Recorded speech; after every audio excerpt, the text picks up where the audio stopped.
Okay, Dr. Phillips, thank you for joining us. Thank you for having me. It's good to see you. Tell us a little bit about your relationship with NCBW. So I have an interesting relationship because I was initially brought in as a consultant during their strategic plan.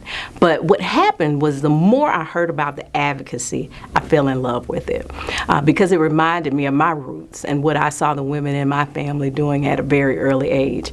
And so from that, I became the chair and president of the Corporate Advisory Board. And that was important and is important to me because it takes money to do this work, right? And we have to hold corporations that we spend our dollar with every day accountable to what's happening in our community. We advocate for black women and girls, right?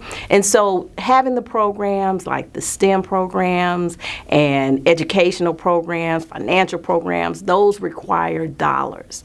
And that's very important for us to be able to do the work that we continue to do each and every day. Mm-hmm. That's good. And now that you're established within NCBW, where do you see you taking your role in fulfilling the mission of NCBW when it comes to advocacy work?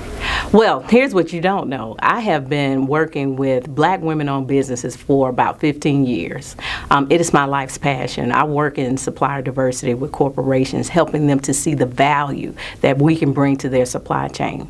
So now I get to bring my expertise into the organization, right, to advocate even further in regards to legislation, community. That's important to me because what you have to realize, oftentimes when we talk about legacy, we tend to talk about our own family, our children. But there's another legacy when you can enable the people in your community to provide economic impact. That's a different type of legacy that lives on forever.